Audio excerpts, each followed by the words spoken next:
Kalian pernah gak pengen bikin mobil-mobilan ketika kecil, tapi ragu apakah kamu bisa? Tenang, bikin RC car itu simple. Kok bisa tahu bang? Soalnya saya juga bikin. Wow. Walau tidak pernah coding, jadi benar-benar dari nol bikinnya. Terus apa aja yang harus dibeli dan apakah mahal? Sebenarnya sih lumayan juga dananya, tapi kamu juga jadi langsung punya pengalaman dan pencahayaan apakah minatmu di robotics atau tidak. Kita langsung saja, apa aja yang diperlukan? Oke. 1, kamu itu perlu chassis dulu ya. Nah, chassis itu artinya kerangka, jadi tubuhnya terlebih dahulu. Nah, kalau saya belinya yang roda 4. Contohnya seperti ini. Oke. Nah, biasanya yang bandel-bandel kayak gini tuh pasti punya motornya sendiri dan ban-bannya juga bersama seperti bersama wiring-wiring yang kita perlu ya. Kedua, kita beli driver motor L298N. Ini berfungsi untuk mengontrol arah putaran dan kecepatan motor DC atau motor stepper seperti ini. Atau mungkin kalian tidak tahu apa itu motor DC atau motor stepper. Itu yang ada di gambar itu yang warna kuning-kuning, itu motor. Jadi biar muter DC namanya ya. Oke, ketiga, beli Arduino Uno atau ESP32 yang dev kit. Kalau saya sih ya pakai ESP32. Saran saya beli yang bundle sewadah biar bisa ngotak-ngatik semau hati, dan juga tambahan yang lainnya seperti kabel jumper yang kita juga perlu. Gambarnya di atas. Siap. Keempat, kita perlu beli baterai ya. Tadi yang driver motor sama ESP32 itu perlu energi agar berjalan.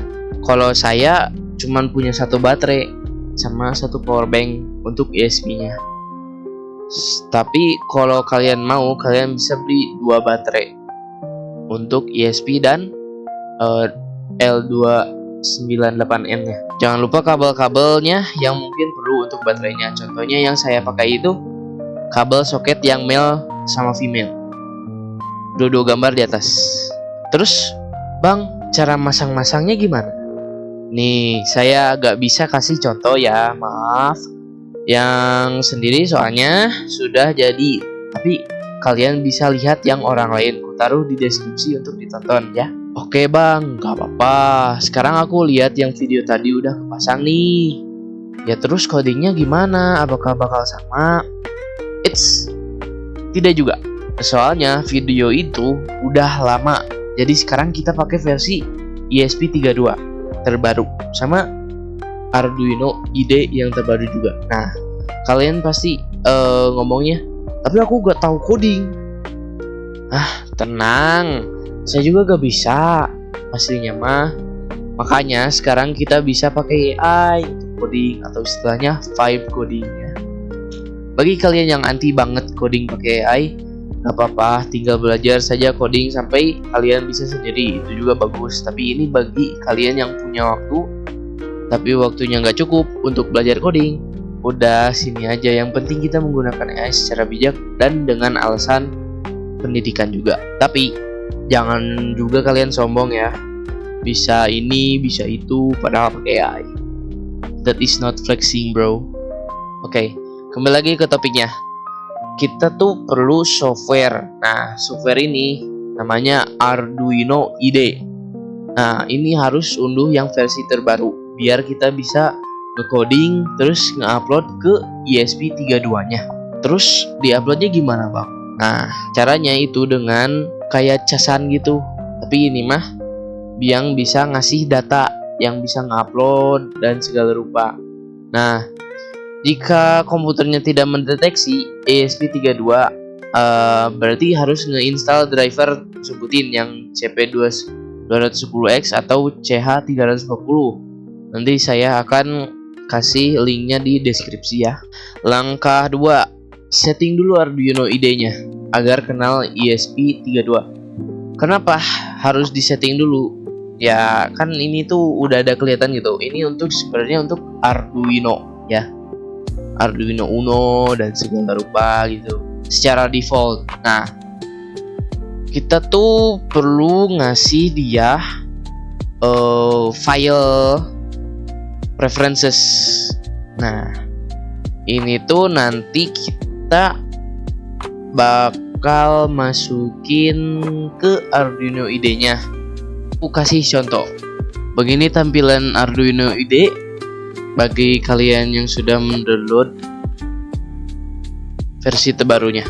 Nah, kita jangan dulu kesini dulu, jangan dulu ngetik ya, padahal gak tahu ya.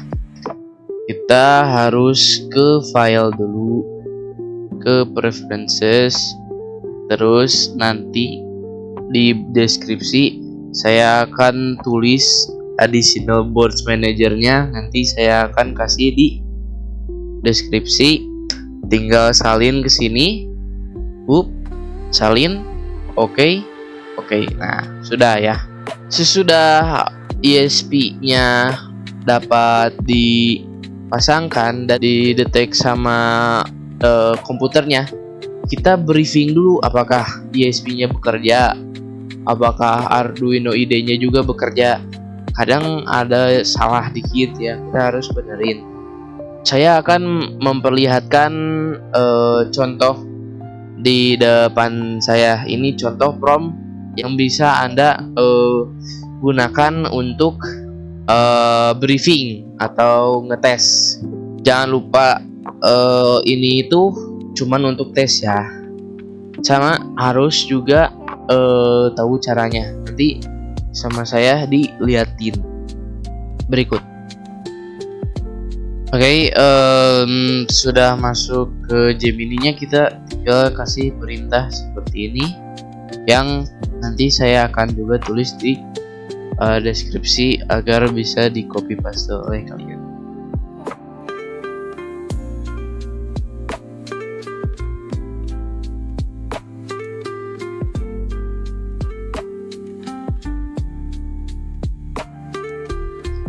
Nah, ini ya. Oke.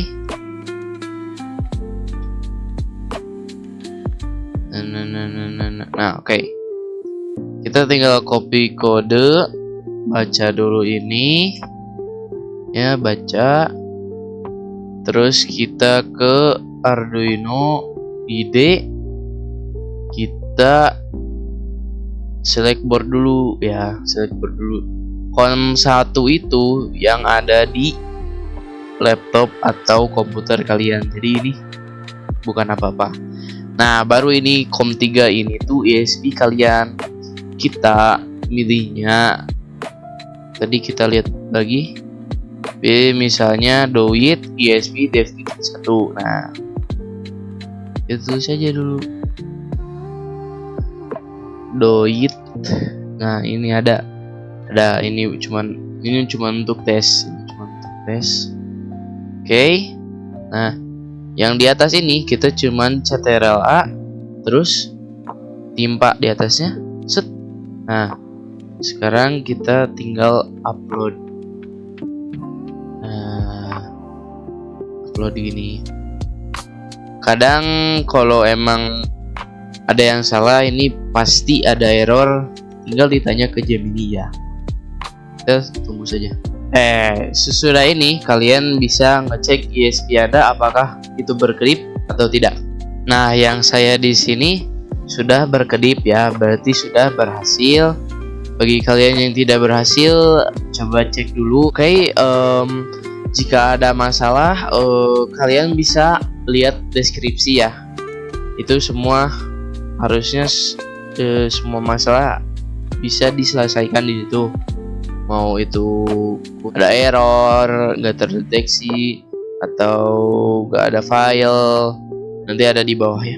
Oke, ketika sudah semuanya sudah aman, kita langsung aja ngomong ke Gemini. Contohnya ya, seperti saya. Gemini, tolong buatkan saya kode untuk RC saya yang memakai ESP32. Saya pengennya pakai Bluetooth dan dikendalikan oleh suara menggunakan HP saya. Terus itu kita upload. Terus sudah diupload, apa berikutnya bang? Nah, sekarang kita minta ke Gemini pin atau wiring untuk ESP32 kemana aja di driver motor L29N nya. Ketika sudah colokan baterai ke 98N nya dan juga ESP32, mau itu pakai baterai 2 atau baterai 1, powerbank 1 kayak saya, coba apakah bekerja. Jika tidak, tanya ke Gemini apa yang salah dan terus ulang sampai jadi. Gampang kan? Enggak. Ya emang beda-beda sih. Terima kasih ke kalian semua yang sedang nonton. Tolong subscribe dan like. Dan saya akan ketemu kalian di video berikutnya.